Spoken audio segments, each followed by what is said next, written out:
আসসালামু আলাইকুম সবাইকে। আমি মোহাম্মদ মামুনুর রশিদ। আজকে আমার টেন্সের উপর প্রথম লাইভ ক্লাস। আর আমার আজকের এই লাইভ ক্লাসে যারা যারা জয়েন দিয়েছেন তাদের সবাইকে আন্তরিক অভিনন্দন জানাচ্ছি। আমি আমার নিজের সম্পর্কে কিছু বলতে চাই। আমি দীর্ঘদিন ধরে ইংরেজি বিষয় নিয়ে গবেষণা করছি। আমার এই জ্ঞান আর অভিজ্ঞতা আপনাদের মাঝে আজকে আমি শেয়ার করতে যাচ্ছি। আজকের সেশনে আমি ইংরেজির টেন্সের কিছু টপিকস আলোচনা করতে যাচ্ছি। সেই টপিকসগুলো আপনারা বোর্ডে দেখতে পাচ্ছেন।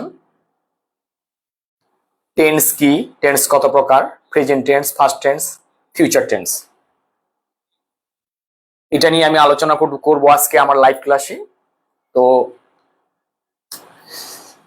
আপনারা কে কোথা থেকে জয়েন করছেন এটা প্লিজ কমেন্টে একটু আমাকে জানাবেন। আমরা জানি টেন্স অর্থ কাল, আর টাইম অর্থ সময়। টাইম আর টেন্স দুইটা এক জিনিস নয়। বইয়ে আমরা পড়ছি ক্রিয়া নিষ্পন্ন হওয়ার সময়কে টেন্স বলে, এটা আমি বলিনি, বইয়ের কথা। এখানে আমি বিষয়টা একটু আলাদাভাবে দেখার চেষ্টা করি।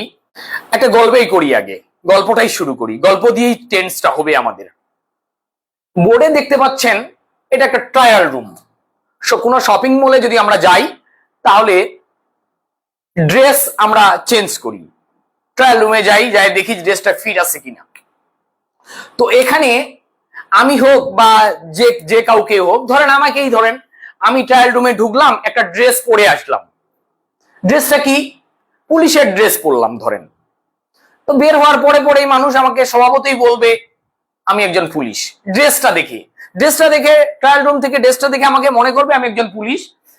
তারপরে দ্বিতীয়বার আমি আবার গেলাম, ওখান থেকে যাই আসলাম, আবার একটা ড্রেস পরলাম, এবার আর্মির ড্রেস পরে আসলাম, আমাকে সবাই আর্মি বলবে। এবার আমি বিজিবির ড্রেস পরলাম, আমাকে তৃতীয়বার বিজিবির ড্রেস পরবে। চতুর্থবার আমি একটা নৌসেনার ড্রেস পরলাম, সামুদ্রিক সেনা, তখন আমাকে সামুদ্রিক সেনাই বলবে। আমি বিমান বাহিনীর ড্রেস পরলাম, আমাকে বিমান বাহিনী এয়ারম্যানই বলবে। এরপরে আমি স্কুল ড্রেস পরলাম, আমাকে স্টুডেন্ট বলবে। এভাবে যদি আমাকে 12টা ড্রেস পরানো হয়, ট্রায়াল রুম থেকে 12 বার বের করা হয়, 12 বার ওখান থেকে ড্রেস পরে আমাকে আলাদা করা হয়, তাহলে আমার 12টা নাম সৃষ্টি হবে। আর এই আমার যেহেতু 12টা নাম সৃষ্টি হবে, ঠিক তদ্রূপ একটা মানুষ, আমি মানুষ, আমাকে ড্রেস পরালে 12টা নাম সৃষ্টি হয় আমার। আর একটা ভার্বের যদি আমরা ড্রেস পরাই তাহলে ভার্বটারও 12টা সময় সৃষ্টি হবে। আর এই 12টা সময়কে টেন্স বলে। যেমন ধরেন আপনারা, যে আমি এখানে বোর্ডে লিখছি আই ড্র, আমি আঁকি, তবে আই এম এটাকে আমি একবার ট্রায়াল রুমে ঢুকাইলাম, ড্র শব্দটাকে ট্রায়াল রুম থেকে বের করে নিয়ে আসলাম, আই ড্র, শুধু কিছুই যোগ করলাম না। তো এইটা আমার একটা সময় বুঝালো। এরপরে যখন আমি করব আম ড্রয়িং, এই ড্রয়িং শব্দটা যখন আমি আবার ট্রায়াল রুম থেকে বের করে নিয়ে আসলাম, ড্র শব্দটাকে এবার আমি আরেকটা ড্রেস পরাইলাম, সামনে এম দিলাম, ভার্ব প্লাস আইএনজি দিলাম, তো প্রেজেন্ট কন্টিনিউয়াস টেন্স হলো এটা।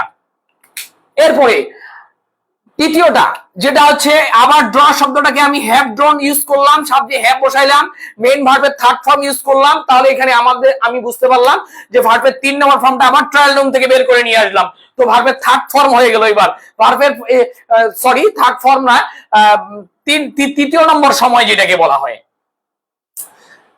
চতুর্থ নম্বরে যদি আমি বলি হ্যাভ বিন, আবার ট্রায়াল রুম থেকে বের করে নিয়ে আসলাম, এভাবে drew, I was drawing, shall draw, shall be drawing.